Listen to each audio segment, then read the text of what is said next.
It's a total sweetheart deal. He was looking at multiple life sentences on the back end and essentially spending the rest of his life in prison. With this plea agreement, the plea, he pled no contest, I believe, to 2 counts, and the sentence promises 10 years. New footage of YNW Melly inside jail has blown up online after nearly 2,500 days locked up without a conviction. And this new clip is shaking the whole story all over again. The video shows Melly inside Broward County Jail, but the way he moves, the people around him, and the energy in that room has everyone talking. What's happening in that footage and why it's catching fire right now is flipping the entire narrative of this case that just refuses to fade. Now picture this scene for a second. It's the early morning of October 26, 2018. A gray Jeep Compass cuts through the quiet streets of South Florida, carrying 4 members of the YNW Collective, a tight crew of young rappers from the tough little town of Gifford, Florida, all chasing the same SoundCloud dream. They were building something from nothing, pushing through struggle and trying to rise together. Inside that Jeep were Jamel Maurice Demons, known everywhere as YNW Melly, his close partner Cortland Henry, YNW Bortlen, and 2 childhood friends, Anthony Williams, known as YNW Sack Chaser, and Christopher Thomas Jr., known as YNW Juvie.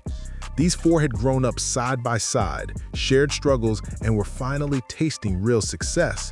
But by sunrise, 2 of them would be gone, their bodies hit with bullets, their futures cut short, and the whole movement shattered forever.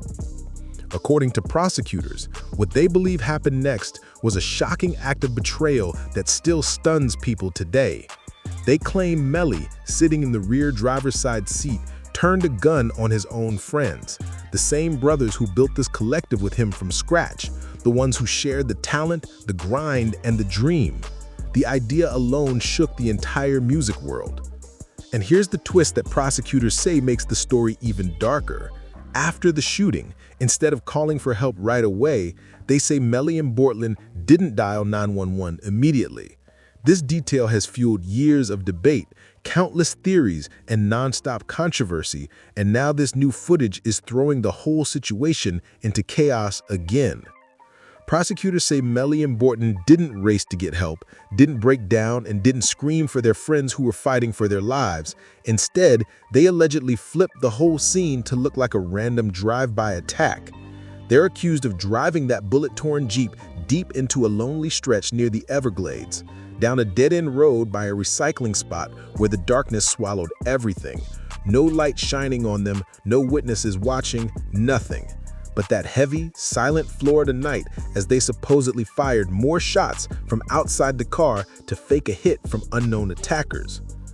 Hours later, at exactly 4:35 a.m., Bortlen pulled up to Memorial Miramar Hospital with the wounded men and delivered a dramatic story about a sudden drive-by shooting that came out of nowhere. But detectives on scene weren't convinced for even a second. These investigators had seen too much in their careers, and something about his story didn't sit right.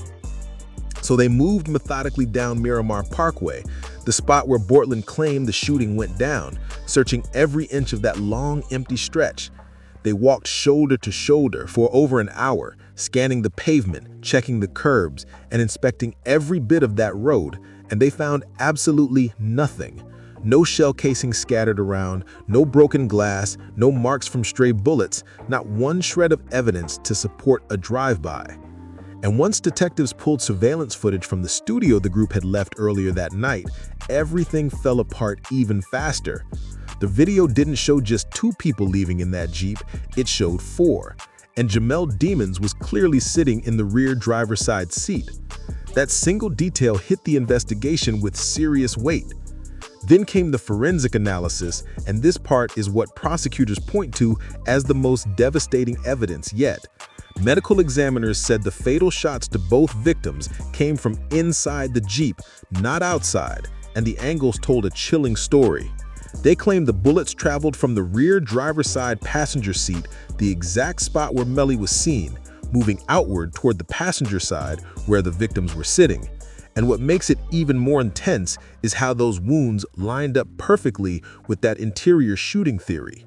Forensic teams said they discovered stippling on one of the victims, tiny burns and unburned gunpowder that only show up when a gun is fired extremely close, just a few feet away.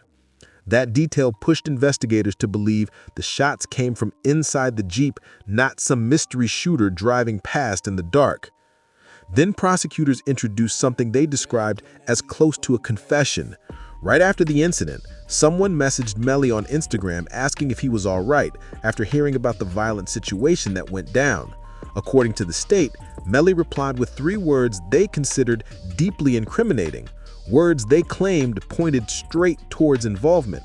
That message became one of the most talked about pieces of evidence in the entire case. 6.5 years, and with no phone calls, no visits. They say his mama said she ain't seen them since like since they've been in there. But here's where things twist in a way that makes everything way less simple than prosecutors make it sound.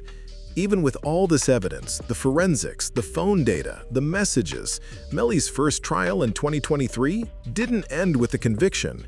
Instead, the jury split, and the final count reportedly landed at 9-3 in favor of acquittal on the biggest charges. That shocked a lot of people following the trial. Just think about that for a second.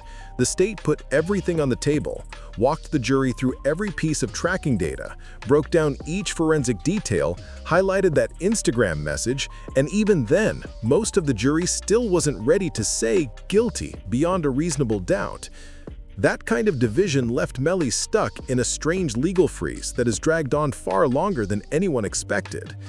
At this point, he's been incarcerated for over 2,400 days, almost 7 full years with no conviction at all. His retrial was originally set for September 2025, but it got pushed back to January 2027 because both sides keep battling in court over what evidence should be allowed. The delays have turned this case into one of the longest and most unpredictable situations the music world has ever seen. And just when people thought this case couldn't get more dramatic or tangled, everything shifted in September 2025. A new decision dropped that stunned everybody watching, a plea deal announcement that took the entire legal world by surprise. September 9th, 2025. Remember that date because it flipped the entire case upside down in one single morning. Just one day before YNW Bortlen was set to start jury selection for his own murder trial, a trial that could have locked him away for the rest of his life, he walked into a Broward County courtroom and made a move that shocked the hip-hop scene and the legal world all at once. The reaction was instant, and people couldn't believe what they were hearing. To understand how wild this moment really was, you gotta see the pressure he was under. Before this deal landed on the table, Cortland Henry was staring down multiple life sentences stacked on top of each other. We're talking life in Florida State Prison, then another life, then another, plus an extra 75 years on top of all that. If a jury found him guilty, he was basically looking at spending every single remaining day of his life behind a prison gate. No chance at a normal future at all. But with one signature and a short statement in that courtroom, everything about his fate changed instantly. The murder charges, both counts of first-degree murder with a firearm, were completely dropped, gone, erased from the case. In return for giving up his right to go to trial, Bortlen entered a no-contest plea to 2 accessory after-the-fact charges and 1 count of witness tampering. His new sentence? 10 years in prison followed by 6 years of supervised probation with full credit for the time he had already served. Since he had already been locked up for about 4.5 years, this deal meant he could walk free around 2032, a massive difference from spending his entire life behind bars. That shift was so dramatic that people in the hallway outside the courtroom couldn't stop whispering about it. Even the judge seemed taken aback by how unexpected and carefully negotiated this deal was. His comments to Bortlen right after accepting the plea made it clear that this wasn't some ordinary courtroom moment. This was rare, surprising, and undeniably powerful. And a public reaction that turned into a whole new storm, because this plea didn't just change Bortlen's future, it raised big questions about what it meant for Melly's case and the story the state had been trying to tell all along. Part of this plea deal includes something called a proffer, basically a formal sit-down where Bortlen has to speak under oath and explain his role in what went down that night in October 2018. This interview isn't casual at all, And the moment word got out, everyone had the same burning question on their mind. People wanted to know if he was about to speak on Melly and give prosecutors something that could shift the whole case forever. Right away, folks wondered if he was going to turn against his former friend, if he would say something that could lock Melly in even deeper. The tension around that question hit social media instantly, with people trying to predict what would happen next. 6th of 2018, this defendant shot and killed 2 of his friends. He killed Christopher Thomas and Anthony Melly. But Bortlen's lawyers stepped out front and shut all that talk down fast. They made it crystal clear in every public statement that there is zero requirement for him to testify against Melly under this agreement. They said the proffer will only force him to answer a couple of simple questions about his own limited actions that night. Nothing more, nothing deeper, nothing targeting his co-defendant. According to his team, he isn't being pushed to point fingers or build a case for the prosecution.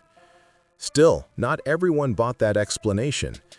The hip-hop world exploded with debates, arguments, and strong opinions flying in every direction. Some people instantly labeled Bortlen a snitch before he even walked into the proffer room.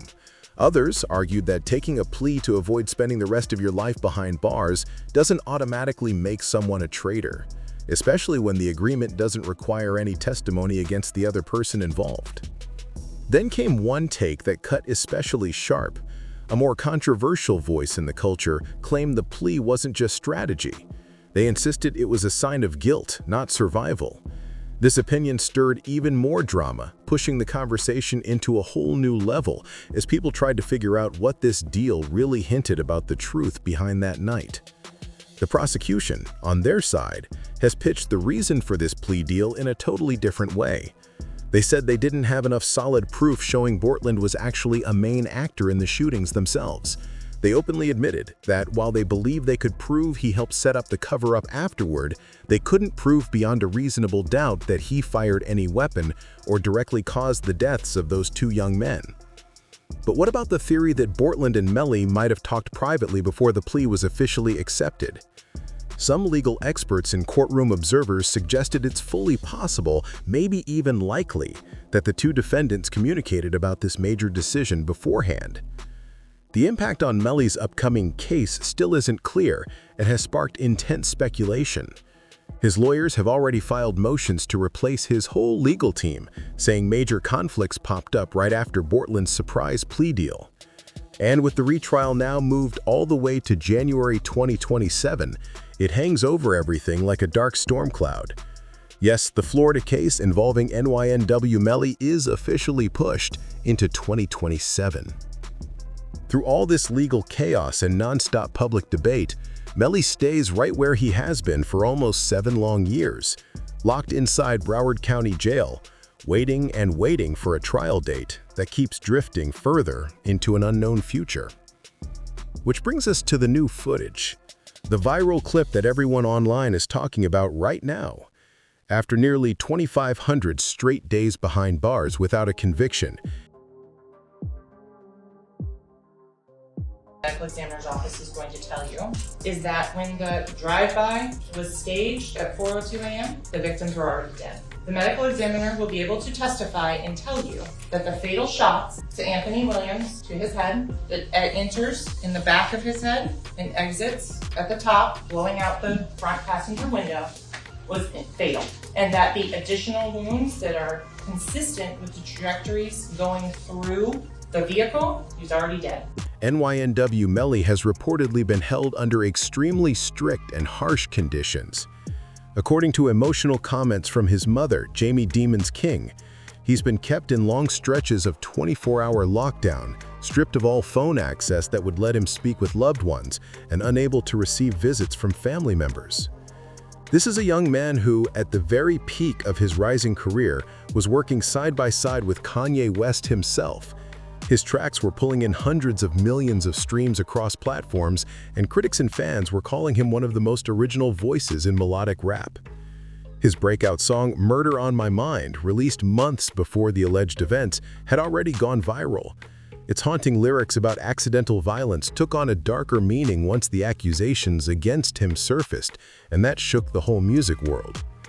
The case against Melly has always leaned heavily on circumstantial evidence instead of direct eyewitness accounts or undeniable physical proof. Yes, the cell phone data places him at the scene during the key hours, and yes, the forensics point towards shots coming from inside the vehicle instead of an outside attacker. And yes, there's that alleged Instagram message prosecutors keep bringing up again and again. But there's also what the prosecution doesn't have. No murder weapon was ever found, even after deep searches of canals, apartments, storage units, and other spots investigators believed might hold clues. No gunpowder residue showed up on Melly's hands or clothes when he was tested. And most importantly, no eyewitness has ever stepped forward to say they saw him pull any trigger. Then comes the dramatic and complicated testimony from Felicia Holmes, the mother of Melly's ex-girlfriend Mariah Hamilton. She was brought to the stand to speak about a phone call she said she overheard on the morning of the shootings, a call that prosecutors treated as a major moment in the trial. How can I tell you that, ladies? Well, the detectives from Miramar at this point shut down the entire length of Miramar Parkway from 160th to 172nd. And they sit and they walk side by side for an hour, that mile-long stretch, looking for evidence of this drive-by. One single word, threatened, set the tone for one of the most heated and emotional testimonies of the whole case. Holmes looked tense and uneasy from the second she sat in the witness chair, and throughout her time on the stand, she kept saying she couldn't remember key details from her 2018 statement to investigators. The prosecution pushed her hard about her memory lapses, firing question after question as they tried to make her lock in specific details about that early morning FaceTime call. They wanted her to confirm that she saw Melly on the screen, talking with her daughter about a shooting, but Holmes pushed back strong against that pressure. She finally revealed what she said was the real reason she looked so tense on the stand, a deep worry that her own words might cause trouble for her with the state. That claim only added more confusion and intensity to the moment. Whether people believe Holmes was truly scared of being targeted by prosecutors, or whether they think she was trying to avoid saying something that could damage Melly, one thing stands loud and clear. This case is nowhere near simple, and a conviction is not guaranteed at all. You wake up tomorrow or the next day and you decide you changed your mind and you want to resolve this case, both cases, by way of a jury trial. That's not going to happen. If you want to have a trial, the trial starts tomorrow. If you want to accept the deal, you can accept the deal today. But there's not going to be any bias or remorse. And that's exactly why this new footage of Melly inside jail hit the public so hard. This is someone who was just 19 when he got arrested, barely stepping into adulthood, and now he spent most of his 20s behind a cell door waiting for a trial date that keeps slipping further into the future. The questions this footage raises go way deeper than curiosity about a famous defendant's living conditions. They point straight at the core of serious issues inside the justice system. How long can a person be held before trial without crossing the line into violating their right to due process? At what point does pretrial detention stop being waiting for court and start becoming straight-up punishment without a conviction? In October 2025, an appeals court upheld the suppression of broad digital evidence in the case, meaning prosecutors can only use communications from the day of and right after the incident. This was seen as a major win for the defense, since it limits the state's ability to argue premeditation or motive. Then, in November 2025, the witness tampering charges against Melly were dropped completely. Reports said the evidence wasn't strong enough to move forward, and that ruling shook up the case even more. These were extremely serious charges brought back in October 2023, claiming Melly had set up a plan from inside jail to pressure witnesses who might testify against him. Even though those charges were dropped, the prosecution still says they're confident in the strength of their overall case. They keep pointing to the phone data, the bullet path analysis, and that alleged confession as proof they believe is powerful enough to show guilt. They insist justice for Anthony Williams and Christopher Thomas Jr., two young adults whose lives ended at just 21 and 19, means this case must move forward until a final decision is reached, no matter how long it takes.